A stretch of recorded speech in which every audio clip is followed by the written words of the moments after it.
Hello everyone, कैसे हैं आप सब लोग। होप कि अच्छे होंगे और पढ़ाई अच्छे से कर रहे होंगे। आज का जो हमारा टॉपिक है वो बेसिकली कॉन्सेप्ट ऑफ सम और एनी का है। बहुत सारे स्टूडेंट्स ऐसे होते हैं जिनको बहुत ज़्यादा प्रॉब्लम होती है या बहुत ज़्यादा कन्फ्यूज़न रहता है कॉन्सेप्ट ऑफ सम और एनी में कि कहाँ पर हम सम का यूज़ करते हैं, कहाँ पर हम एनी का यूज़ करते हैं। कभी कभी दोनों एक ही जगह पे हमें सही लगने लगते हैं। तो उसी प्रॉब्लम को दूर करने के लिए मैंने ये एक सेपरेट वीडियो बनाने की कोशिश की है, जिसमें कि हमें सम और एनी से रिलेटेड जो कॉन्सेप्ट है या उनके बीच के डिफरेंसेस हैं, या कि हम कब सम को यूज़ करेंगे और कब हम एनी को यूज़ करेंगे, उससे रिलेटेड हम अपने कॉन्सेप्ट को पढ़ने की कोशिश करेंगे यहाँ पर। So let's start. मैंने यहाँ पर कुछ पॉइंट्स लिखे हैं जिनको हम वन बाय वन करके डिस्कस करेंगे, और जैसे हम इस चीज़ को फिनिश करेंगे होपफुली आपका जितना भी कंफ्यूजन है सम और एनी के यूज़ से रिलेटेड वो क्लियर हो जाएगा। ओके, सो सम जो है वो हमने बताया पहला, जैसे मैंने ये चीज़ ऑलरेडी पहले भी डिस्कस किया हुआ है, बट आज हम इसको सेपरेटली डिस्कस करते हैं कि सम का यूज़ हमेशा पॉजिटिव सेंटेंस में किया जाता है। जब कभी हमें कोई पॉजिटिव सेंटेंस यूज़ करना होता है और हमें क्वांटिटी अनसर्टेन होती है, लाइक हमें क्वांटिटी का एग्जैक्ट नंबर जो है वो पता नहीं है और वो पॉजिटिव सेंटेंस है, तो उस कंडीशन में हम सम का यूज करेंगे। एक एग्जाम्पल मैंने यहां पर लिखा हुआ है, there is some coffee in glass. There is some coffee in glass. आप देखेंगे ये एक पॉजिटिव सेंटेंस है और यहां पर कॉफी की जो एग्जैक्ट क्वांटिटी है ग्लास में वो हमें सर्टेन नहीं है, इसलिए हमने सम का यूज किया। पहला यूज है सम का जो कि पॉजिटिव सेंटेंस के लिए है और क्वांटिटी अनसर्टेन होगी, तो वहां पर हम सम का यूज करेंगे। किसी भी तरीके के पॉजिटिव सेंटेंस में जब कभी हमें नंबर एग्जैक्ट पता नहीं है कि ओके जिस पर्टिकुलर नाउन या नाउन की बात कर रहे हैं हम कि उसका नंबर हमें एग्जैक्टली पता नहीं है, तो वहां पर हम सम का यूज करेंगे। उसी जगह पर अगर हम एनी की बात करें तो एनी बेसिकली सेम कॉन्सेप्ट होता है, बट ये नेगेटिव सेंटेंस में यूज होता है। यहां पर एग्जाम्पल लिखा हुआ है, there is not any coffee in glass. आप देखें चूंकि ये नेगेटिव सेंटेंस है, इज नॉट, इसलिए हमने यहां पर एनी का यूज किया है। तो पहला डिफरेंस या पहला यूज सम और एनी का यही है कि सम हमेशा पॉजिटिव सेंटेंस में यूज होता है और एनी हमेशा नेगेटिव सेंटेंस में यूज होता है। इसकी कंडीशन ये है कि जब कभी हमें क्वांटिटी एग्जैक्टली पता नहीं होती है कि जिस पर्टिकुलर नाउन के बारे में हम बात कर रहे हैं उसका एग्जैक्ट नंबर कितना है। ओके, अब हमारा नेक्स्ट पॉइंट आता है क्वेश्चन विद रिक्वेस्ट। सम का यूज ऐसे क्वेश्चंस में किया जाता है, ये कंफ्यूजन बहुत ज्यादा स्टूडेंट्स को होता है, बिकॉज नॉर्मली हमें ये बताया जाता है, या नॉर्मली अगर जिन्होंने सुपरफिशियली अपनी स्टडी करी है तो उनको ये पता होता है कि सम और एनी दोनों क्वेश्चंस में यूज होते हैं, लेकिन हमें एग्जैक्टली ये नहीं पता होता है कि किस क्वेश्चन में हम सम को यूज करते हैं और किस तरीके के क्वेश्चंस में हम एनी का यूज करते हैं। तो उसी कंफ्यूजन को दूर करने के लिए मैंने यहां पर ये पॉइंट्स लिखे हैं। क्वेश्चन विद रिक्वेस्ट, जब कभी हम कोई क्वेश्चन करते हैं जिसमें रिक्वेस्ट का एक एटीट्यूड होता है तो उस कंडीशन में हम सम को यूज करते हैं। जैसे कि यहां पर एक एग्जांपल मैंने लिखा, would you like to have some coffee. आप किसी से पूछ रहे हैं कि आपको और कॉफी तो नहीं चाहिए या आपको कॉफी तो नहीं चाहिए, आप रिक्वेस्ट कर रहे हैं would you like to have some coffee. इस कंडीशन में हम सम का यूज करेंगे इस तरीके के क्वेश्चंस में, बिकॉज इसमें जो एटीट्यूड है, इसमें जो आइडिया है इस क्वेश्चन के पीछे वो रिक्वेस्ट का है, इसलिए हम वहां पर सम का यूज करेंगे।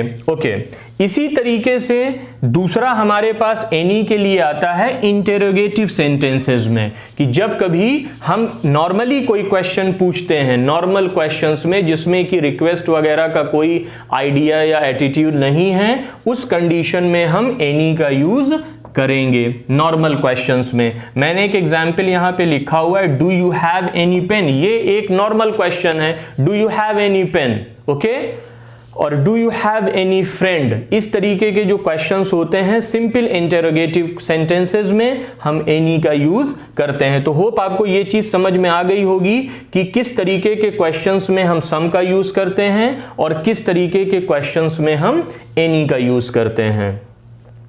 Let's jump into our next topic. ये है हमारा क्वेश्चन ऑफ नेगेटिव नेचर।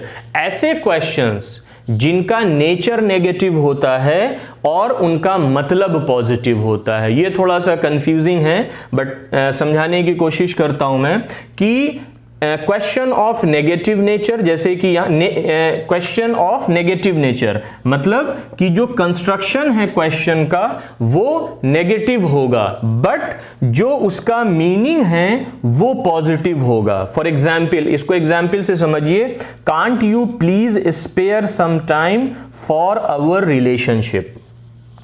आप देख रहे हैं कांट यू, इसका जो कंस्ट्रक्शन है वो तो नेगेटिव हो गया बट जब आप इस सेंटेंस को पढ़ेंगे पूरा, can't you please spare some time for our relationship, जो शख्स इस सेंटेंस को बोल रहा है उसका मतलब कहने का पॉजिटिव है कि आप हमारे रिलेशनशिप को थोड़ा सा टाइम दीजिए ताकि ये रिलेशनशिप वर्कआउट कर सके।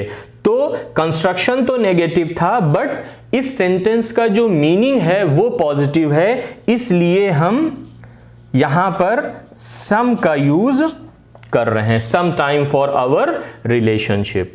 इसी तरीके से एनी जो है वो कुछ वर्ड्स होते हैं जैसे हार्डली, बेयरली, इस तरीके के जो वर्ड्स होते हैं इनके साथ हमेशा हम एनी का यूज करते हैं। नेक्स्ट पॉइंट आता है आफ्टर इफ।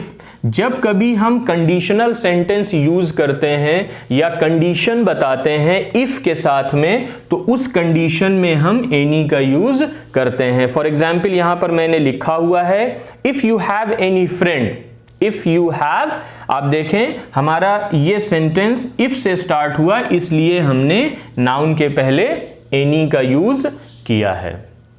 ओके, इसको एक बार दोबारा चेक कर लेते हैं, फिर इस अपने टॉपिक को हम वाइंड अप करते हैं। हमारा आज का जो टॉपिक था ये कॉन्सेप्ट ऑफ सम और एनी से रिलेटेड था कि स्टूडेंट्स को जब बहुत प्रॉब्लम होती है कि कहां पर हम सम का यूज करें और कहां पर हम एनी का यूज करें, तो उसी चीज को हमने यहां पर थोड़ा सा समझने की कोशिश की है। सम, पहले हमने देखा कि सम का यूज हमेशा पॉजिटिव सेंटेंस में होता है जब कभी क्वांटिटी अनसर्टेन होती है, कि हमें पता नहीं है कि जिस पर्टिकुलर नाउन के बारे में हम बात कर रहे हैं वो एग्जैक्टली कितने नंबर में है, तो उस केस में हम सम का यूज करेंगे।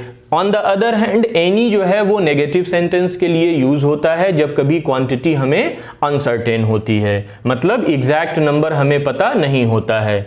नेक्स्ट पॉइंट आता है कि क्वेश्चंस जो होते हैं जिनमें रिक्वेस्ट का आइडिया या रिक्वेस्ट का नेचर या रिक्वेस्ट का एटीट्यूड होता है, उस कंडीशन में हम सम का यूज करते हैं। इंटरोगेटिव सेंटेंसेस में जहां पर हम नॉर्मल क्वेश्चंस पूछ रहे हैं, सवाल पूछ रहे हैं, किसी तरीके की कोई रिक्वेस्ट नहीं है, उस कंडीशन में हम एनी का यूज करते हैं। For example, do you have any pen, do you have any friend, इस तरीके के सेंटेंसेस।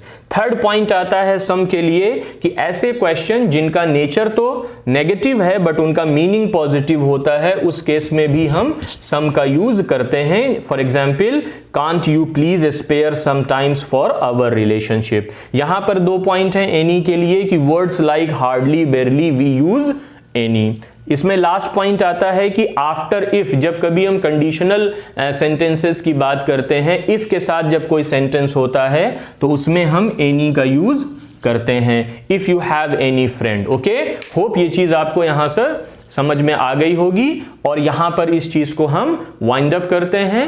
मिलते हैं किसी नेक्स्ट वीडियो